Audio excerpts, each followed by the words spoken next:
Cadangan devisa Indonesia di akhir Agustus 2020 naik 1,95 miliar dolar Amerika Serikat ke posisi 137 miliar dolar Amerika Serikat. Posisi cadangan devisa tersebut setara dengan pembiayaan 9,4 bulan impor atau 9 bulan impor dan pembiayaan utang luar negeri pemerintah serta berada di atas standar kecukupan internasional sekitar 3 bulan impor. Peningkatan cadangan devisa pada Agustus 2020 antara lain dipengaruhi oleh penarikan pinjaman luar negeri pemerintah serta penerimaan pajak dan devisa migas. Nilai cadangan devisa di Agustus merupakan yang tertinggi sejak awal tahun 2020. BI menilai cadangan devisa tersebut mampu mendukung ketahanan sektor eksternal serta menjaga stabilitas makroekonomi dan sistem keuangan.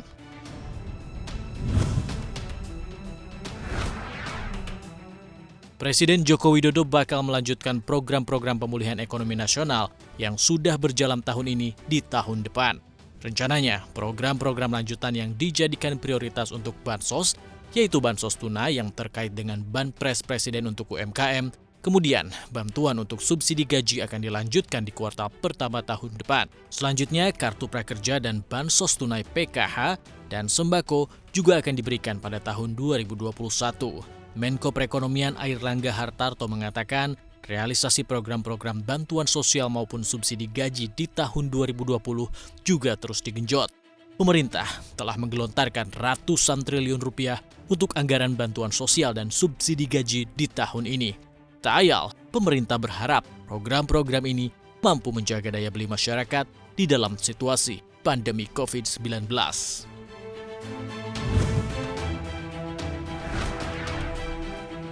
Pandemi COVID-19 membuat banyak masyarakat harus merampingkan dompetnya untuk berbagai keperluan, termasuk untuk menangguhkan pembayaran iuran Badan Penyelenggara Jaminan Sosial Kesehatan. BPJS Kesehatan mencatat lebih dari 40.000 orang mengajukan fasilitas kelonggaran tunggakan iuran kepesertaan. Fasilitas hanya mewajibkan peserta membayar 6 bulan iuran untuk kembali mengaktifkan kepesertaan dari yang sebelumnya diwajibkan membayar 24 bulan. Kepala Humas BPJS Kesehatan M. Iqbal Anas Ma'ruf menyebut, sejak program relaksasi dikeluarkan pada Juni lalu, tercatat 40.747 peserta telah mengajukan pelonggaran itu per 21 Agustus. Mereka terdiri dari 193 badan usaha dan 40.554 peserta bukan penerima upah. Dalam Peraturan Presiden Nomor 64 Tahun 2020 disebutkan bahwa sisa tunggakan dapat dilunasi sampai 2021. Selain itu, denda pelayanan yang sebelumnya dikenakan 5% dari perkiraan paket layanan penyakit yang diderita pasien, kini diturunkan menjadi 2,5% khusus untuk 2020.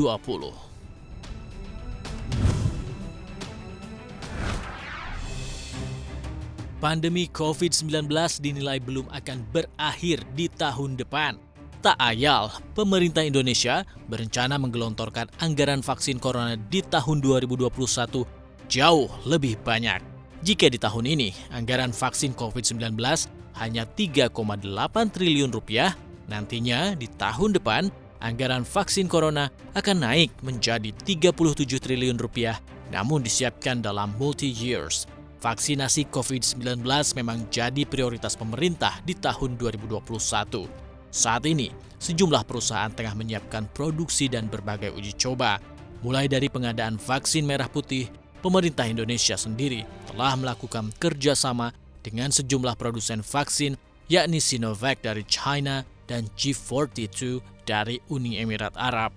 Rencananya, akhir tahun ini, Indonesia akan mendapatkan 30 juta dosis vaksin COVID-19. Nantinya, vaksin tersebut akan segera disuntikan pada awal tahun 2021 mendatang.